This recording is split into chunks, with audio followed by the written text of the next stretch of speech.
Yes so hello everyone, welcome you all at the nimbus learning powered by engineers academy. मैं अक्षय आप सबका स्वागत करता हूं इस सीरीज में जिसका नाम है my 2 best conventional questions. Yes so इसमें हम क्या कर रहे हैं, दो क्वेश्चंस जो हैं वो हर एक सब्जेक्ट के ला रहे हैं, ठीक है ना। सो इन द प्रीवियस लेक्चर आपके जो मशीन डिज़ाइन का जो माय 2 बेस्ट क्वेश्चन था, पहले हम जो उसका असाइनमेंट आपको दिया गया था उस पर डिस्कस करेंगे कि भाई किस पर्टिकुलर स्टूडेंट का जो असाइनमेंट है बिल्कुल करेक्ट आया है और कौन सा आंसर बिल्कुल अप्रोप्रिएट है, हम आपको उसको दिखाएंगे और फिर हम प्रोडक्शन के जो 2 बेस्ट कन्वेंशनल क्वेश्चन है वो उनकी हम बात करने वाले हैं, ठीक है। चलिए सो सबसे पहले हम जो आपका प्रीवियस लेक्चर था जो कि मशीन डिज़ाइन था उसमें जो असाइनमेंट आपको गिवन था हम उसकी बात कर लेते हैं, ठीक है। सो आपको जो असाइनमेंट गिवन था वो ये था, एक्सप्लेन द फॉलोइंग टर्म्स। आपको 2 टर्म्स एक्सप्लेन करनी थी, एंगल ऑफ रिपोज और एंगल ऑफ फ्रिक्शन। ये 2 टर्म थी जो आपको एक्सप्लेन करनी थी my dear. It is just 10 mark question, 5 marks and 5 marks. अगर 10 मार्क क्वेश्चन पूछे, देखो आपको कैसा लिखना होता है। द बेस्ट आंसर जो कि हमें मिला है वो हम आपको इस पर्टिकुलर लेक्चर में दिखा रहे हैं, ओके। सो ये देखिए भाई, बिल्कुल सही से जो आंसर है 10 मार्क्स में, this is no angle of repose ये लिख दिया और ये आपका एंगल ऑफ फ्रिक्शन लिख दिया। प्रॉपर थ्योरी प्लस आपका जो डायग्राम बनाने वाला चीज है, जो एफबीडी बनाया गया है, उसको अच्छे तरीके से दिखाना, यही होता है आपका correct representation of that question, okay. So आप प्रॉपर्ली इस एक्सप्लेनेशन को देख लीजिए, हो सके तो उसका स्क्रीनशॉट खींच लीजिए, फिर हम आगे हमारे प्रोडक्शन के क्वेश्चन की बात करने वाले हैं, ओके। यस सो अगर आप इतना सब कुछ लिखते हैं तो हम आशा कर सकते हैं कि आपको 10 में से 10 मार्क्स मिलने के पूरे चांसेस हैं। नाउ हम आगे आते हैं क्वेश्चन की तरफ जो कि प्रोडक्शन से रिलेटेड है। देखो ये क्वेश्चंस बहुत बार पूछ लिया गया है इन द प्रीवियस ईयर और पूछे जाने की संभावनाएं भी बन जाती है फ्रॉम द वेल्डिंग चैप्टर। हमने प्रीवियस ईयर में जो प्रीवियस लेक्चर था हमारा प्रोडक्शन का, जिसमें 2 बेस्ट क्वेश्चन थे, उसमें हमने सिंगल पॉइंट कटिंग टूल की ज्योमेट्री की बात की है। अगर आपने वो लेक्चर नहीं देखा है तो प्रीवियस इसी का जो लेक्चर है प्रोडक्शन का, उसमें देखिए हमने पूरा सिंगल पॉइंट कटिंग टूल के ज्योमेट्री की बात अच्छी तरीके से की है विद ऑल द प्लेन्स, है ना, ऑल द व्यूज, ओके। नहीं देखा है तो उस लेक्चर को जाकर देख लीजिए, ठीक है। नाउ अब आज बात करने वाले हैं describe the TIG welding and MIG welding with the help of neat sketches. देखिए क्या बोल रहा है, आपको टिग एंड मिग वेल्डिंग बताना है with the help of NEET sketch. देखिए अगर ये क्वेश्चन 10 मार्क का आता है, ओके, अगर ये क्वेश्चन 10 मार्क का आता है तो आपको डायग्राम तो लिखना ही है, साथ साथ 5 से 6 पॉइंट्स हैं वो टिक के लिखने हैं और 5-6 पॉइंट के लिखना है आपको मिग के लिखना है। और उन पॉइंट्स में ध्यान रखना है कि एप्लीकेशन बेस्ड पॉइंट हो। क्लियर? पहले बात तो ये, अगर आप टिक यूज कर रहे हैं तो उसका एप्लीकेशन क्या है। अगर आप एप्लीकेशन लिखते हैं तो it will be more the influencive, ज्यादा अच्छा आपका आंसर दिखाई देता है। तो करते हैं इस क्वेश्चन को माय डियर। सो देखो सबसे पहले देखने वाले हैं कि भाई टिग वेल्डिंग क्या होता है। तो आप ना सबसे पहले देखो एक ऐसा डायग्राम बनाएंगे जिसमें आपका इलेक्ट्रोड होल्डर दिखाई दे रहा होगा। This is the the electrode, tungsten electrode. आप सभी लोग जानते हैं भाई, अगर हम बात करें टिग वेल्डिंग का, it is also called the tungsten inert gas welding process.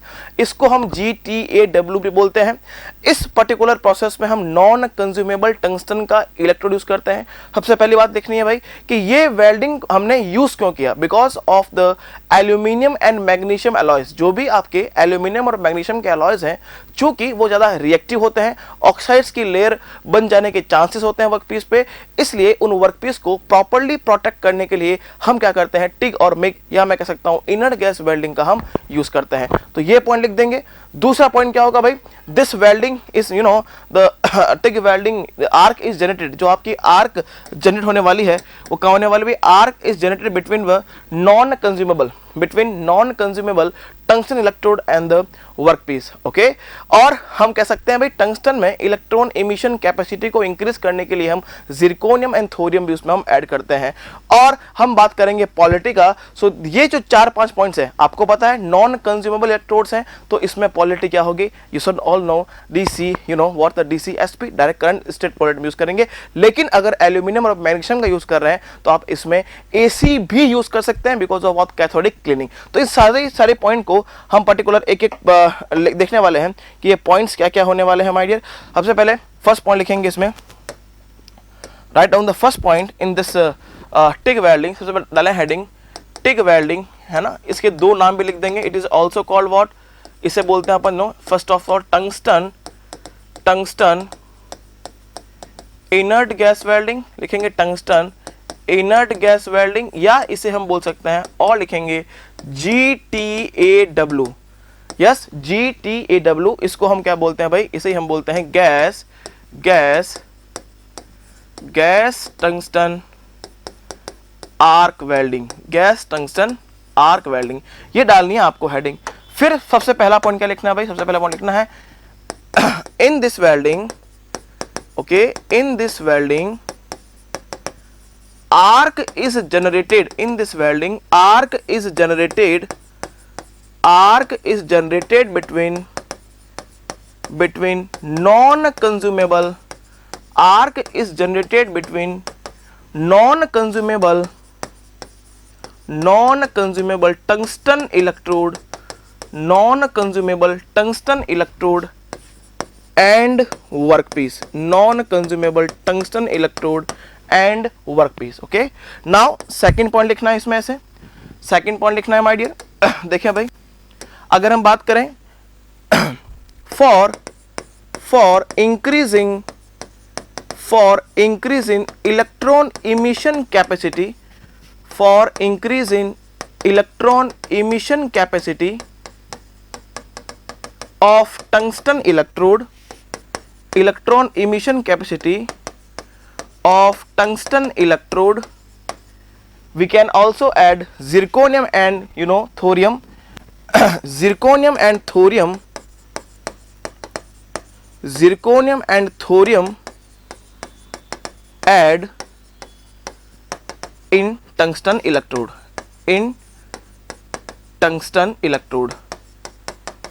Okay, in tungsten electrode. ये हो गया दो पॉइंट। नाउ हम कह सकते हैं भाई it is inert gas welding, तो यहां पे हम इनर्ट गैस कौन सी यूज करते हैं, helium and argon my dear. So in this welding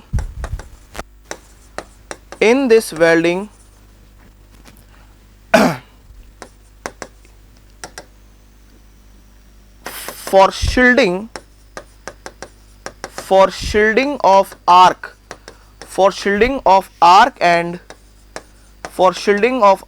and weld zone, helium and oblique R,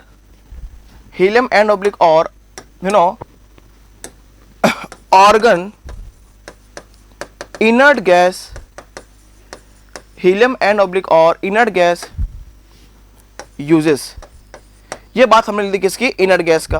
clear है कि नहीं। सबसे पहले लिख दिया हमने कौन सा इलेक्ट्रोड इसमें यूज करेंगे, दूसरा इलेक्ट्रॉन इमिशन कैपेसिटी इंक्रीज करने के लिए हम क्या मिलाते हैं, तीसरा हम यहाँ पे इनर्ट गैस कौन सी यूज करते हैं। क्लियर। नाउ हमें लिखना है आगे about polity. So in this welding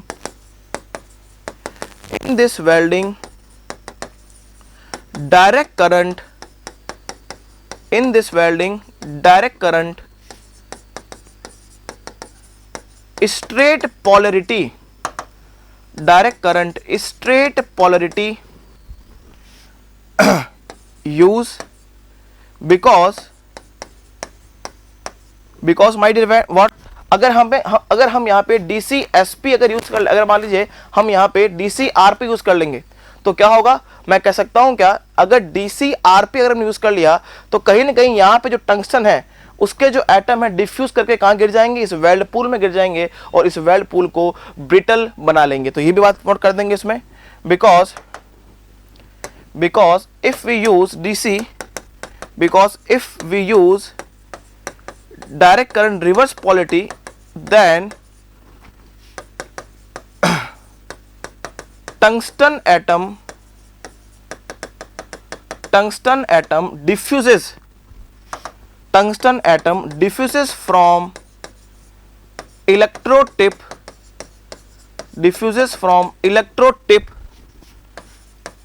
and mix with weld pool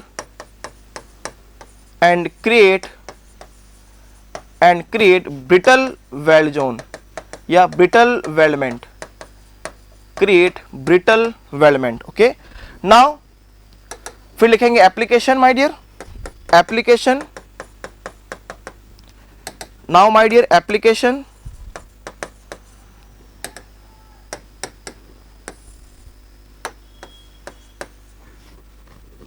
this welding is generally used for this welding is generally uses for welding of joining of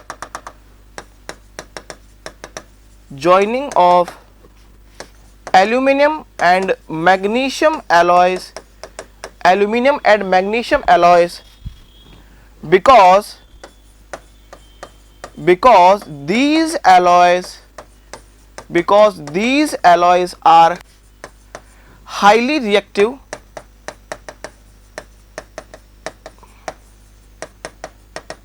and form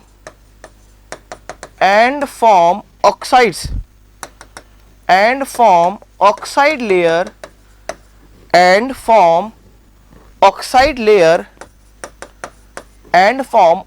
layer on the workpiece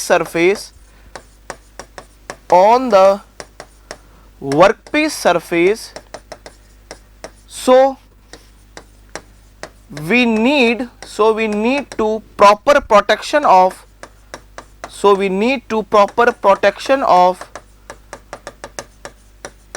weld zone so that we use inert gas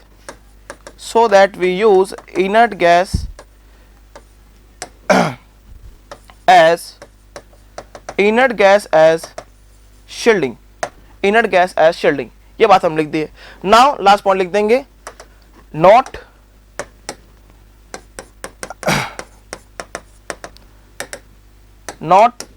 for welding of aluminum and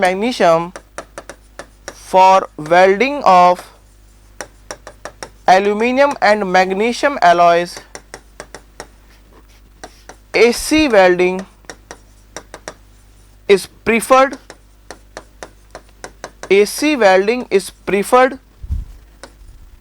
because of cathodic cleaning बस ये यहाँ तक आपको बातें लिख देनी है. अगर बिल्कुल आपके सामने अगर 10 मार्क का क्वेश्चन है तो इतनी बातें लिख दीजिए. It is more than enough. हमें कवर क्या करना है, इसका एप्लीकेशन कवर करना है, कैसा इलेक्ट्रोड हम यूज करते हैं वो कवर करना है, हम यहाँ पे कौन सी पोलैरिटी इस्तेमाल करते हैं वो कवर करना है, और कुछ 1-2 पॉइंट हम और भी इसमें ऐड कर सकते हैं, नथिंग एल्स. ओके, तो हमने बेसिकली थ्योरी देखा, एप्लीकेशन नोट लिख दिया एक, और पोलैरिटी लिख दिया, टंगस्टन इलेक्ट्रोड लिख दिया, और ये प्यारा सा डायग्राम हमने बना दिया. ओके, तो ये हो गया आपका टिग वेल्डिंग का description with application. So now talk about the MIG welding process. Next is MIG welding process. So, you know, this is the beautiful diagram of MIG welding. So हम कह सकते हैं कि सर MIG welding का मतलब है, MIG welding को कहें sir, this is metal inert gas. This is metal inert gas welding. इसको हम क्या बोलेंगे भाई, metal inert gas welding, या इसे हम बोलेंगे GMAW. इसका मतलब gas metal arc welding process. क्या बोलेंगे इसे अपन, gas metal arc welding process.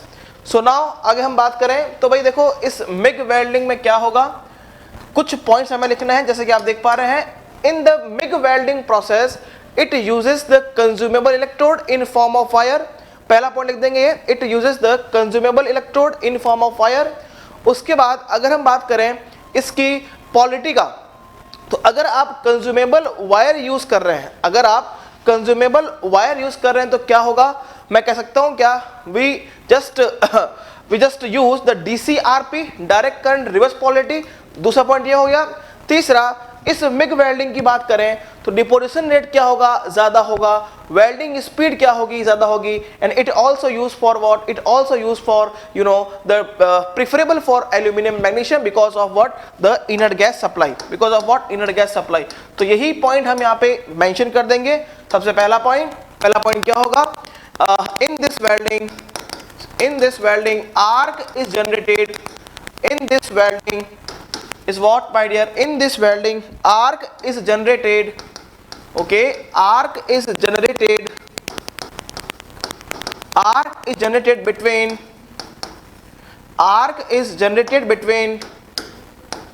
okay, arc is generated between consuming consumable electrode and workpiece, consumable electrode and workpiece.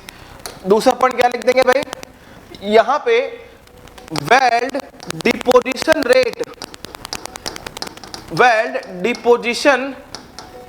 Rate and welding speed is high. Clear. Third point, in MIG welding DCRP means direct current, okay, direct current reverse polarity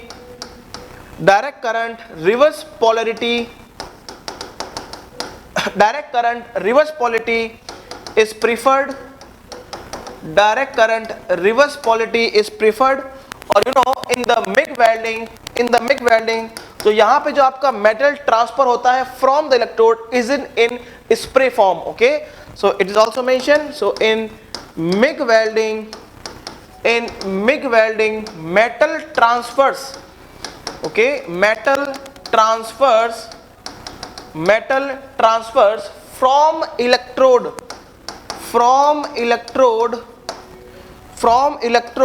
to the workpiece in spray form, clear।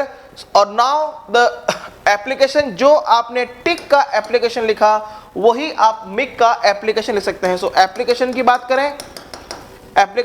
करें, it is use for all materials but specially by what, you know, it is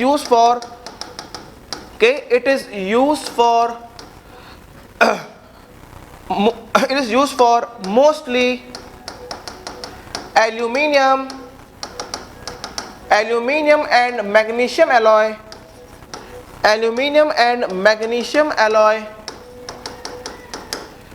of thickness up to 30 mm,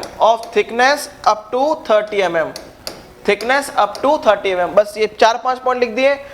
पहला electrode का, दूसरा deposition rate का, welding speed का, polity का, और फिर इसका आपने जो मेटल जिस तरीके से ट्रांसफर हो रहा है उसका पॉइंट लिख दिया, फिर एप्लीकेशन लिख दिया, और यहाँ पे आपने एक डायग्राम बना दिया MIG वेल्डिंग का। यही आपका ब्रीफ बेसिकली एक्सप्लेनेशन है किसका, टिग और MIG वेल्डिंग का। सो ये ऐसे आप तरीके से चीजें अच्छे से आप लिख सकते हैं अपने पर्टिकुलर पेपर में।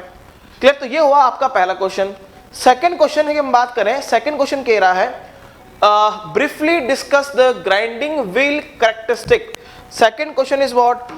Briefly discuss the grinding wheel characteristic. So my dear, अगर हम grinding wheel की characteristic बात करें, so कुछ parameters होते हैं ना grinding wheel के, कौन कौन से भाई बताओ। grinding wheel characteristic की बात करें, so you know grinding wheel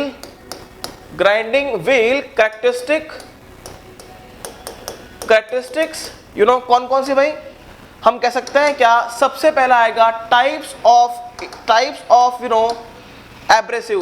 first one is types of abrasive. तो शॉर्ट में लिखना है बिकॉज ब्रीफली एक्सप्लेन करना है, कोई समस्या नहीं।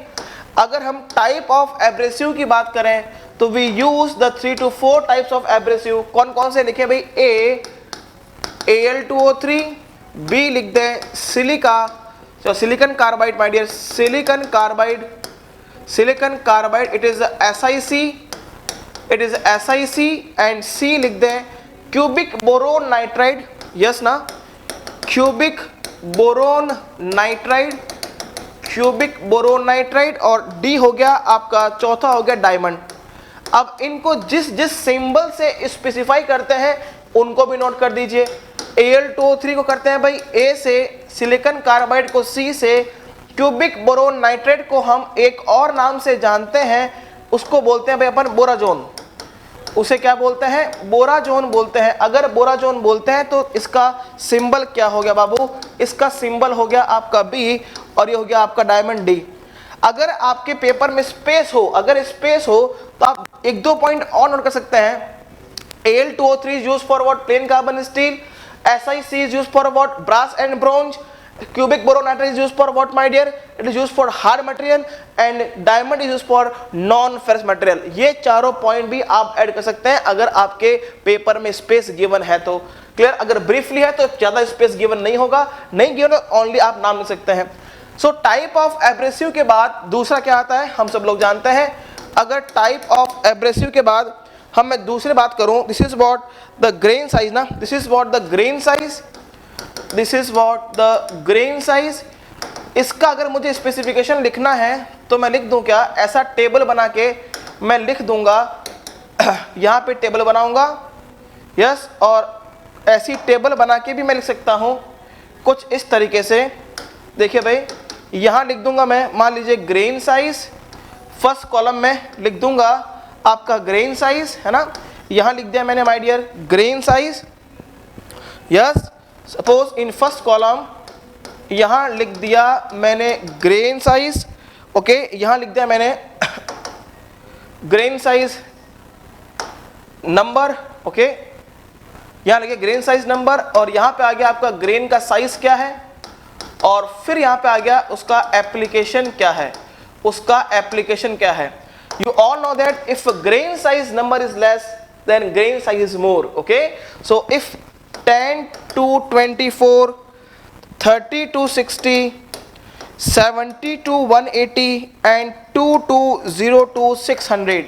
Yes, so 10 to 24 है मतलब आपका ग्रेन नंबर छोटा है. अगर ग्रेन नंबर छोटा मतलब क्या, ग्रेन साइज क्या होगा, coarse grain, and coarse grain is used for what my dear, roughing operation. What roughing operation, nice.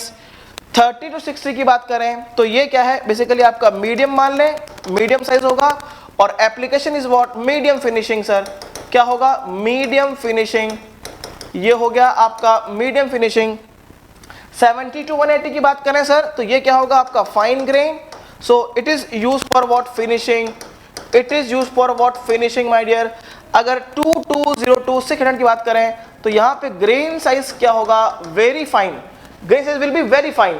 अगर वेरी फाइन है तो मैं कह सकता हूँ क्या, यहाँ पे आपका application is very very finishing. Okay, application is my dear very high finishing है, वेरी गुड फिनिशिंग. ओके, ये हो गए इसके एप्लीकेशन. तो आप इसको जनरली ऐसे टेबल बना के लिख दें ताकि सारे पॉइंट क्या हो जाए, कवर हो जाए.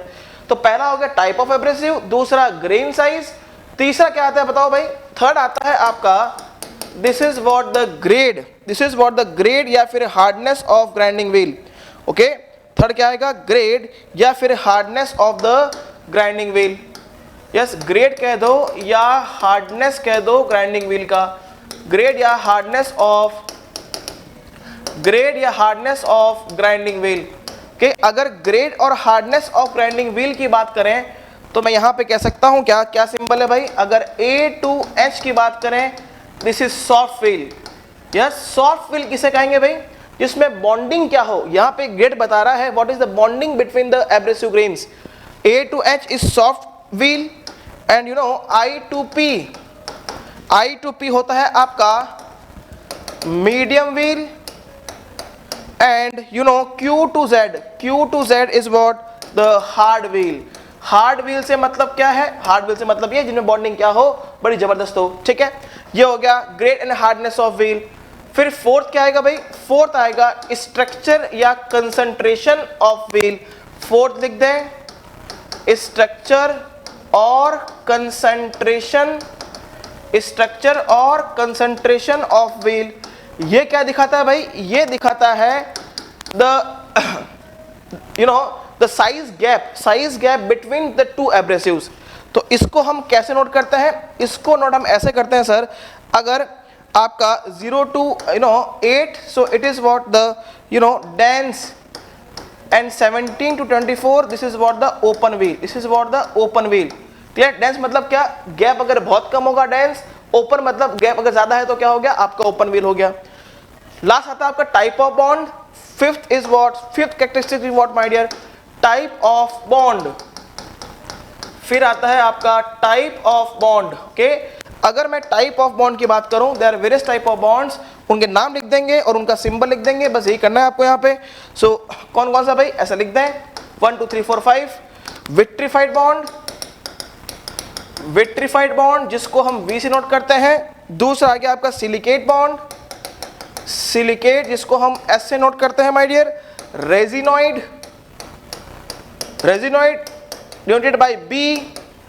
रबर बॉन्ड इसको अपन बी आर से करते हैं। और आगे आपका मेटेलिक बॉन्ड जिसको हम एम से नोट करते हैं। These are some grinding wheel characteristics. 10 mark question, और 10 मार्क क्वेश्चन में आपको ये सब लिखना है। Type of abrasive, grain size उसके specification, grade and hardness of wheel उसके स्पेसिफिकेशन, स्ट्रक्चर ऑफ व्हील उसका specification and type of bond का स्पेसिफिकेशन। दे आर पैरामीटर और characteristics of the grinding wheel. ये सारी बातें जो है वो आपको लिख देनी है। क्लियर? सो ये हो गए द बेस्ट 2 क्वेश्चन जो कि पूछ सकते हैं माय डियर। नाउ आपके लिए जो असाइनमेंट है, आपके लिए जो असाइनमेंट है वो आपको दिया जाता है ये क्वेश्चन। Assignment is what? Explain the taper turning on lathe in details. ये आपके लिए असाइनमेंट है, और जिसकी भी कॉपी अच्छी होगी उस पर्टिकुलर कॉपी को हम नेक्स्ट जो सेशन होगा यूट्यूब पे उस पे दिखाएंगे। सर ये भेजना कहाँ है? ये आप भेज सकते हैं मुझे 76658182 पे। इस नंबर पे आप मुझे व्हाट्सएप पे सेंड कर सकते हैं अपना बेस्ट आंसर। ठीक है? अगर जो बेस्ट आंसर होगा, जो भी बेस्ट आंसर होगा माय डियर, उसको नेक्स्ट लेक्चर में शो किया जाएगा। चलिए सो मिलते हैं नेक्स्ट 2 क्वेश्चंस में। Thank you so much. Till then good bye, जय हिंद, all the best. If you really like the video, please hit the like button, share the video, subscribe to our YouTube channel and press the bell icon for the latest updates. Thank you.